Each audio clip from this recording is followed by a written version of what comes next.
My loving husband was diagnosed with terminal cancer.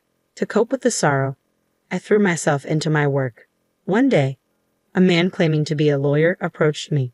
Your husband has submitted a request for $5 million in damages. Are you having an affair while he's sick in the hospital? He asked smugly, presenting photos he claimed were evidence of my infidelity. I was stunned. I have no idea what you're talking about. We've already gathered evidence proving that you're the woman too busy dating to care for her sick husband, the man continued arrogantly.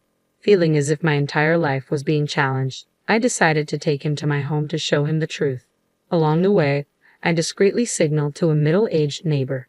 My name is Melissa, and I'm 27 years old. I currently run multiple web media platforms and make a living from it.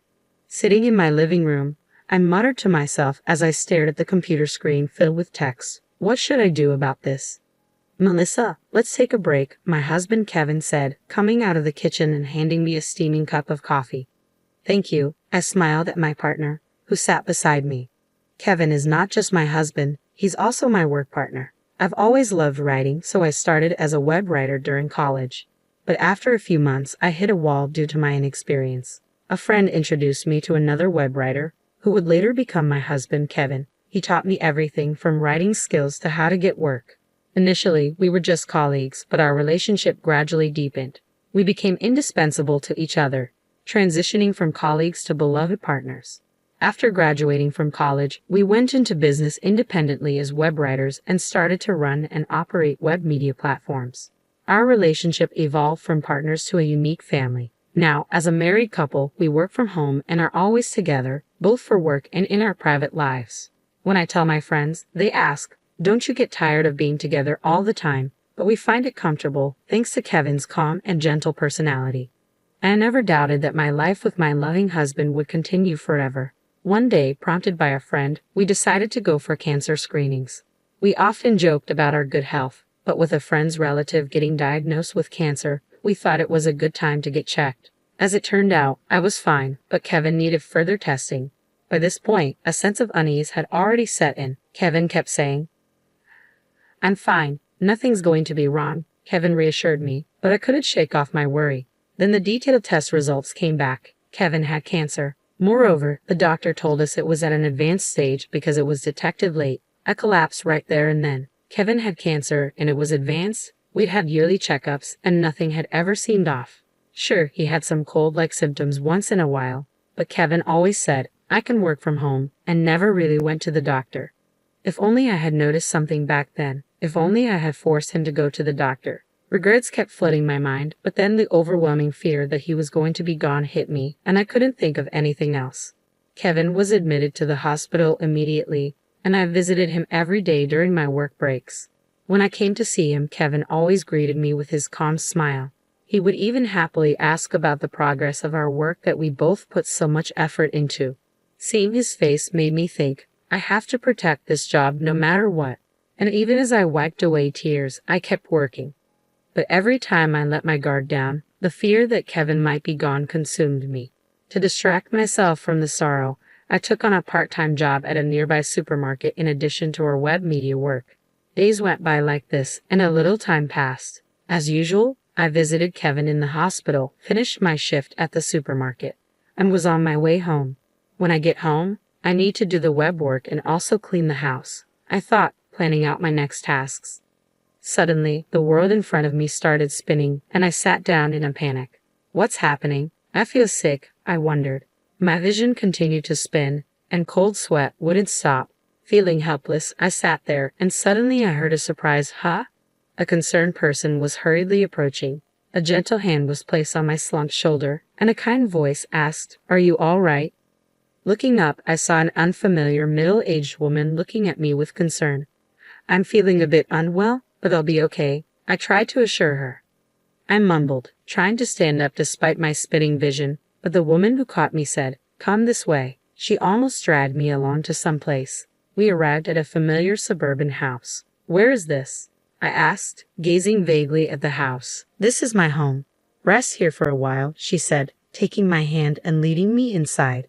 Despite it being our first meeting, her warm hand oddly comforted me, and I followed her in. We sat in the living room sipping water, and then she encouraged me to lie down on the sofa.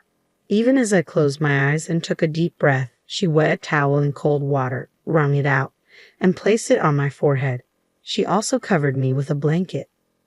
A little while later, my vision stabilized and my sweating stopped. Slowly sitting up from the sofa, I faced the concerned woman and asked, "Can I move now?" I thanked her and added, "By the way, I realize I never introduced myself. Sorry about that." Upon hearing this, the woman smiled with relief and introduced herself as well. Her name was Laura, and she lived here with her husband.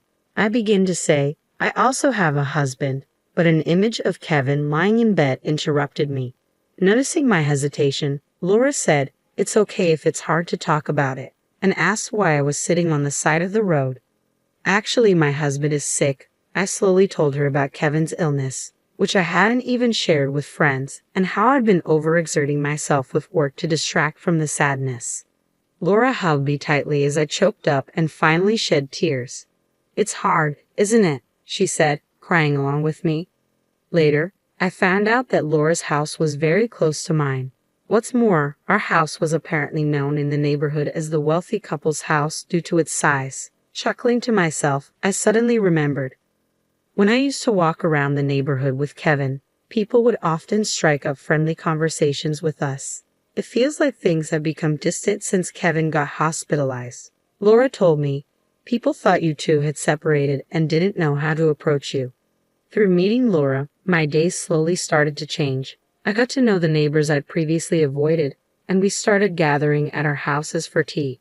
Every time I struggled to watch Kevin's health deteriorate, Laura was always there to touch my hand and encourage me with her warm touch. Then one day, Kevin received permission for a temporary return home, marking a long-awaited moment. A temporary return home? These words signaled the last moments we'd get to spend with Kevin. I decided to make the most of this time and fill it with smiles. "So, Kevin, now that you're home, is there anything special you want to do?" I asked. The first thing he said was, "I'd like to see Laura." While Kevin was hospitalized, I had told him how Laura and the neighbors had been taking good care of me during my daily visits. To fulfill Kevin's wish, I let Laura know we'd be stopping by on our way. A quick glance at Kevin revealed a certain resolve in his face as he stared straight ahead.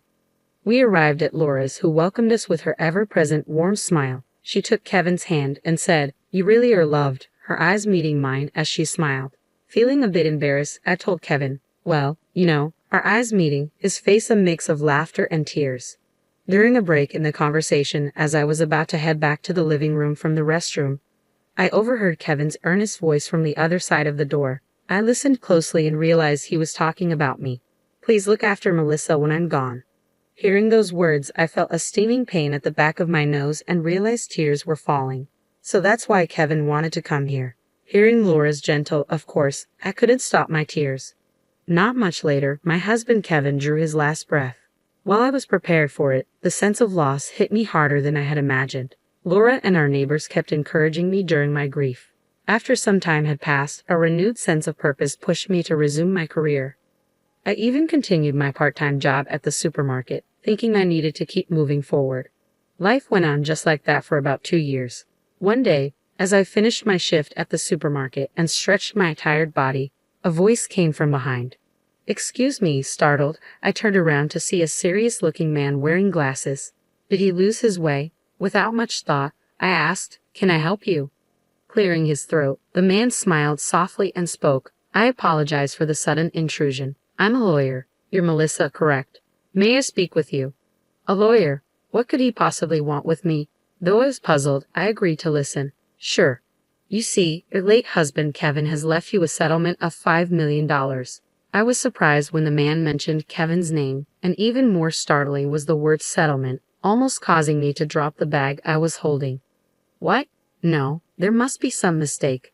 Ma'am, we have all the evidence. While your husband was in the hospital, you've been having an affair, haven't you?" The man smirked and pulled out his smartphone, showing me a photo. "What is this?" The photo showed a man and a woman, arms linked, walking away from the camera. I had to admit, the woman in the photo bore a slight resemblance to me, but it was definitely a case of mistaken identity. "That's not me, and I don't know that man. Besides, my husband passed away 2 years ago. I laid out the facts and was about to walk away when the man suddenly raised his voice to stop me. Lies about him being dead won't work. We already know you've been dating around while neglecting your sick husband. I was stunned. I remembered the days when I was rushing to Kevin's hospital every day and working nonstop. What could this guy possibly know about me? I wondered. Isn't it common sense for a real lawyer to offer a business card? Shouldn't he have notified me through documents or a phone call rather than meeting me in person? I shook my tired head and stared at the man. He wasn't going to back down. Realizing we wouldn't reach a conclusion, I decided it would be quicker to just show him. Please come this way, I said, inviting the man into my home. In hindsight, it was a bold move, but I felt emotionally charged, like he was negating my entire life. As I walked home with the man, I crossed paths with Laura, who was holding a shopping bag. Laura looked surprised but understood something when I raised my palm. She acknowledged and returned the gesture. I opened the front door and ushered the man inside. Clearly thinking he'd successfully manipulated me, the man enthusiastically said, "Let's discuss the paperwork inside." Ignoring him, I led the way to a certain room. "Please come in," I said. It was a room with a memorial altar, pictures of a smiling Kevin from when he was healthy displayed on it. "Wait, he really is dead," the man said, his face pale. "My husband is no longer in this world, so your claim for compensation is simply impossible," I said, adding internally, he would never have done such a thing even if he were alive. Noticing the man claiming to be a lawyer glancing around, he muttered under his breath, "That's not what I heard. This can't be right." He then casually pulled out his mobile phone to check something. I subtly peeked at the screen from behind and saw a photo of a vibrant Kevin taken before his battle with illness. "What? What's the meaning of this?" I demanded, unnerved that this man had a photo of my loved one. The man started talking hastily, as if making an excuse. According to him, he had purchased information about me and Kevin, who were known as a wealthy couple in the neighborhood, from a man claiming to be an informant. His intention was to scam us. The information said the husband of the wealthy couple was in the hospital, and the wife was emotionally vulnerable. Moreover, the informant had tried to squeeze more money out of the man by feeding him a lie that your wife is cheating on you, even providing fake evidence photos to back up the claim. I had no idea he was dead. That guy tricked me. The irony of the scammer himself being scammed left me sighing in disbelief. Then the man, who had been mumbling to himself, stood up straight and looked at me with a creepy smile, saying, "Well, if I'm caught, I'm caught." A shiver ran down my spine, and I broke into a cold sweat. Just as the man took a step toward me, the sound of hurried footsteps came from the entrance, and a moment later, several officers burst in, shouting, "Police." The tension I'd been unconsciously holding released, and I collapsed on the spot. Thank God they made it in time, I thought, recalling the moment when I crossed paths with Laura on the street a few minutes earlier. In reality, the hand I'd raised to Laura wasn't just a simple greeting. After Kevin's death, Laura had taught me the SOS hand signal, a raised palm with a clenched thumb, saying, even without words, you can say, "Help me." Betting that the signal would get through, I used it. Probably understating my SOS, Laura must have called the police. Staring at Kevin's photo on the altar, I silently apologized in my heart. "I'm sorry for putting you in harm's way." In the photo, Kevin seemed to be smiling as if to say, "It can't be helped."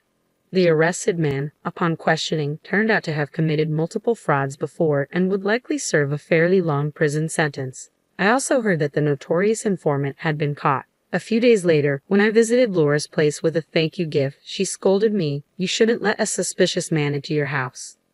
Laura had noticed my SOS and was going to intervene, but decided it was better to let the police handle it. Then she gently tapped me on the head as if to imprint her words.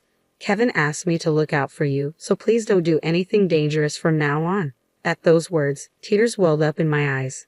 Ever since then, I've been living happy days, helped by Laura and the folks in the neighborhood. Today, I put my hands together in front of the photo of Kevin on the altar. "Even in a world without you, there are plenty of people who help me.